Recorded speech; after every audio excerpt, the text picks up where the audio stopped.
now. Oh, I did end up watching a few movies that we've mentioned recently.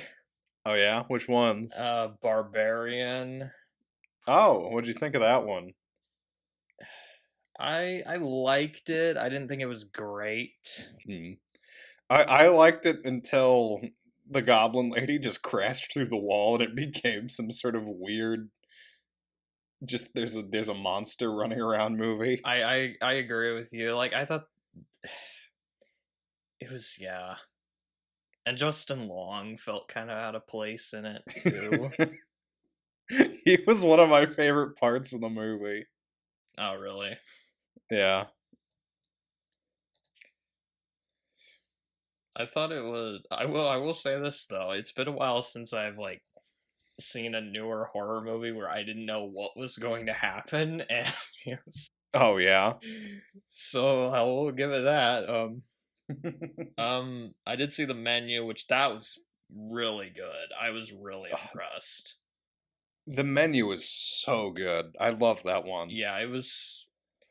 It was listed as a dark comedy though, but and there are, from what I remember, there were some funny parts, but like most of it, I was like, "Holy shit, this is really Yeah. intense." That was But another movie. I didn't know what was gonna happen, so I gotta give it that.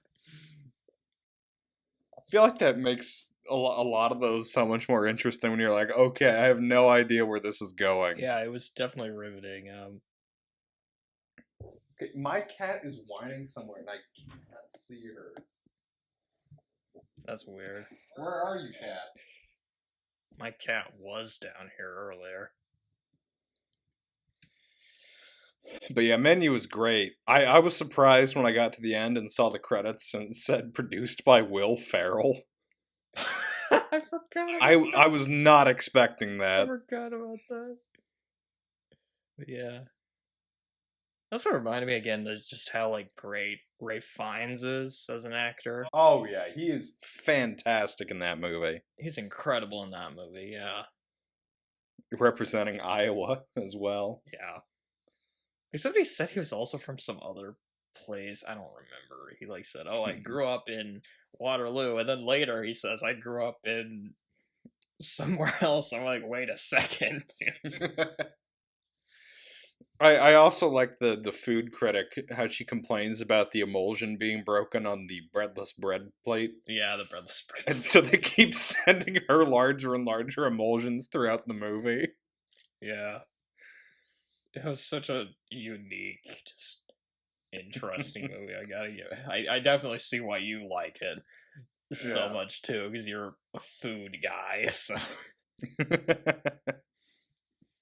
Nicholas Hoult was such an asshole in that movie. Yes. He was just, oh my god. Like when he gets his comeuppance, it's like so satisfying. It is incredibly satisfying. Yeah. Okay, hold on. Give me a second. My cat is like screaming in some corner. Because we're gonna have to talk about this movie. Where are you? Why are you? Okay.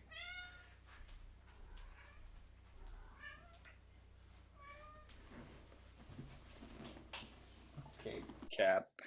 She was sitting on top of like my bathroom counter, screaming in my direction for some reason. But yeah, that one I really liked. And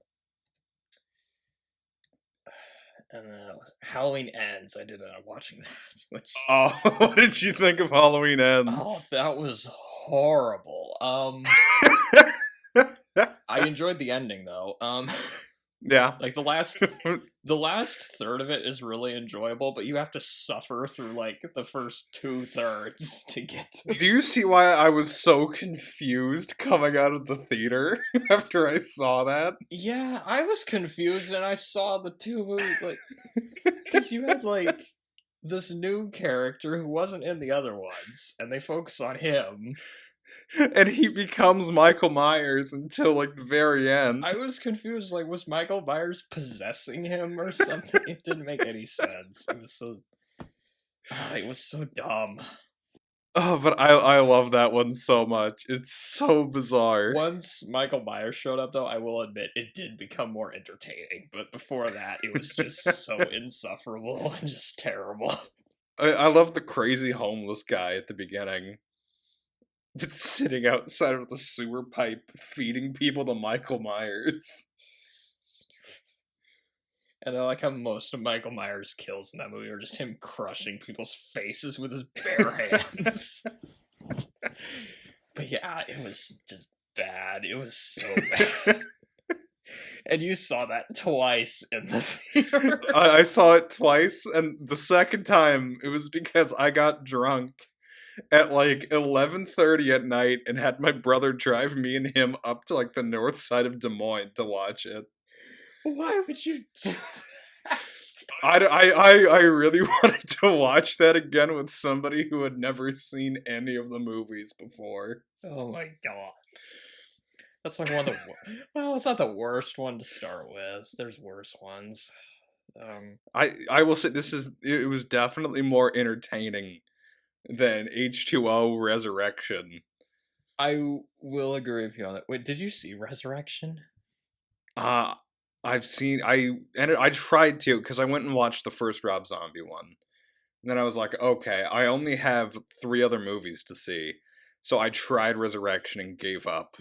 That's a good choice because for me, that actually, I think out of all of them, that's my least favorite one. I fucking hate that movie. It's not only like the worst Halloween movie; it's like one of the worst like sequels and like slasher movies I've ever seen. It's so bad. Yeah. It's almost as bad as Alien Resurrection. And yeah, I will agree with you though. Halloween Ends is more enjoyable than those. It is. Yeah. It's also better than 6. It's more enjoyable than 6. Oh yeah, I think definitely. But it's the first 4 are better. I think the first 4 are better. You want to know what movie I've watched? Oh no, I'm afraid to ask.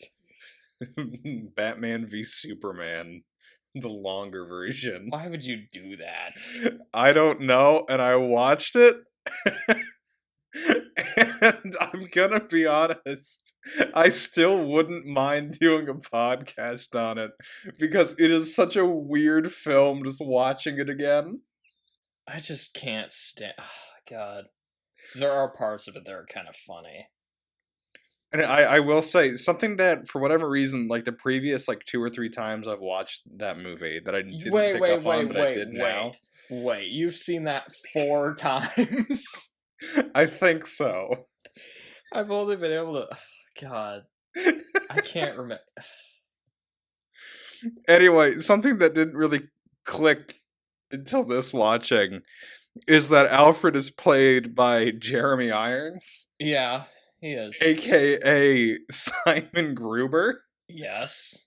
And so every time he talked, I kept hearing Simon's voice the whole time. And he also played Scar in Lion King. Oh, that's right. Yeah. The more famous villain performance from him. But yeah, he is in Dire with a Vengeance. Pretty good villain in that. Yeah. Not as good as Alan Rickman, but I mean... You can't really top Alan Rickman. You can't top Hans Gruber. I mean... They knew they couldn't, so they just made him his brother, basically.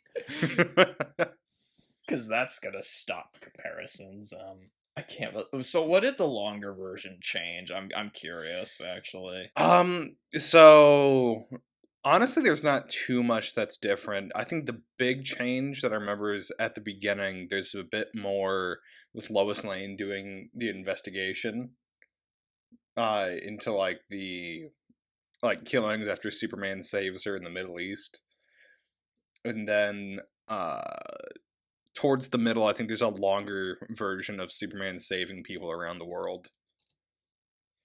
Oh my God, it's like 3 hours long. Yeah. So wait. So they added 30 minutes, and it didn't change much. Not really. Although it's R-rated, apparently. Yeah. The one big thing that I remember, just because it traumatized me so much, Oh no. is there's a scene in the beginning where Clark Kent gets into a bathtub fully clothed and just spills water all over the floor. What? Wait, sorry, what? So like Lois is traumatized and laying in a bathtub taking a bath. Clark comes by and just climbs in the bathtub with her, and there's just water going everywhere. What? And they're very obviously like on one of the upper floors of an apartment, so somebody else's apartment is getting like water damage seeping through. Oh, Jesus Christ. Did they give more screen time to Wonder Woman in this? They do, yeah. Okay. What about Aquaman? No. Flash. Does he I have will more say, screen time? I think the nightmare is a little bit longer. Like when he's in like that post-apocalyptic desert area, and then It's been I've tried wiping so much of this movie from my memory. The only stuff I remember is just the stupid parts, like with I don't remember if the Flash was in the original one, but he shows up at one point in this one. I don't know. It's a stupid movie, and no, we're not doing a podcast. We promised to not to. I basically already said what I wanted to say about it, like while we were recording. So, but basically, all of the problems that the theatrical version had are still Oh yeah, they're still there. okay. Batman still kills people. Yeah, yeah. It's Murder Man versus Captain Hypocrite. Because I thought I heard that like the extended cut made more sense of the plot, or maybe somebody was bullshitting me. I don't know. I mean, with parts of it, it does go in a bit more detail. Like I said, they increase the amount of investigation that Lois Lane does. So there's at least a bit more Reason for her to build be up to there. that. Yeah. And there's a bit because of that, then there's a bit more depth to Lex Luthor instead of him just being some psycho Yeah, that's in basically charge of a giant company, but tried to do his weird Jim Carrey impression. Yeah, that the was red capes are coming. God. I fuck it. That's part of Daddy why. would mind if I turned that painting upside down, because now we know demons do not come from hell below us, but from the skies above. Please stop. I don't want to. I don't want to flash back to that awful performance. Oh my god. I don't know what he was going for with that Lex Luthor. It's so stupid. I think he was on cocaine or something. I don't know, like just but yeah, it's like he was trying to do the Joker or the Riddler or something. Like it just did Remember not. how he leaves the jar of piss on the senator's desk during the hearing? I don't remember that. I know he tries shoving Mike and Ike's in a dude's mouth. Again, Nick. I've tried to forget as much of this movie as possible. I will say, for as bad as it is, it hits a certain point where I start to get enjoyment out of it. Just because it's one baffling decision after another. I mean, sure, it's not as funny as the movie we're doing the podcast on, but No, speaking of which, should we get started on that? yes, okay. One baffling decision after another, which leads to the happening. Okay.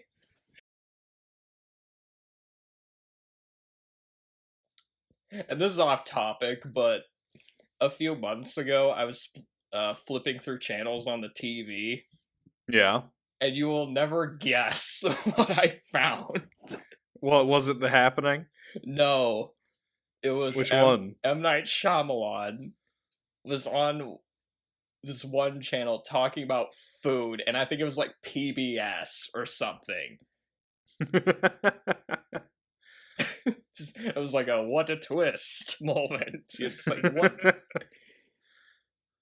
Because of all the things for M. Night Shyamalan to be talking about, he's talking about like this restaurant he goes to or something, and I'm like, what? Well, that honestly, there was like this. It was like a documentary, and I think it was on like deep water, like deep ocean oil drilling or something like that. And out of nowhere, you see George Lucas just walk into the background of the shot and walk out on the other side. I've seen that clip. Yeah, yeah. That did also remind me. There was this documentary he made. Shit, I can't remember what movie he was making at the time, but basically it was like this fake documentary. It Okay. was like trying to imply that Shyamalan had like supernatural powers or something. I don't fucking. I wish I could remember the name of it. I need to look it up. Oh, God, it's a real thing. Like, well, the documentary, like, they revealed that they like made it up, but it's something that they actually made, and it's just baffling to me that I cannot remember what it was called. Why can't I remember what it was called? Like, I found out it existed. I'm like, what is this? Fake type. The Buried Secret of M. Night Shyamalan. Oh no. It was when he was doing The Village. Okay. That's okay. Yeah, because Adrian Brody is in it. That's right. God.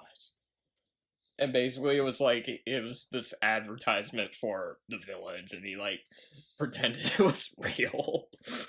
That's strange. And then eventually, like the channel, because they showed it on TV on the Sci-Fi Channel, and they were mad that he told them it was real and tried to pass it off as a real documentary, and they had to issue an apology afterwards. But yeah, it's so fucking bizarre that exists. Yeah, Shyamalan is a very strange dude. um,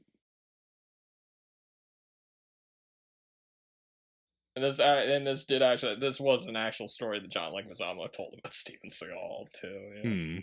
Basically, if you talk to anybody who was like involved in like the entertainment industry back then, they all think Steven Seagal was a huge dick. It sounds That's what I'm getting from it. Yeah. like, have you heard about how he hosted a Saturday Night Live? I don't think I've heard about that. No. He was well, if it tells you anything, he's considered like the worst Saturday Night Live host. Oh no. Everybody just hated working with him because he apparently didn't want to do jokes about himself. That's always a good sign. Because if you know anything about Steven Seagal, he has a gargantuan ego. Yeah. And yeah, he was just, and literally the show ends with him like, there's just this random sketch of people in this board meeting talking about how they're gonna like pollute the planet, and then Steven Seagal just comes in and starts beating the shit out of everybody. And then says, "This is what happens when you pollute the planet," or something like that. Like, what? Wonderful. I've seen clips of like some of the skits he was in during that show, and they're bad. They're so bad. They're just.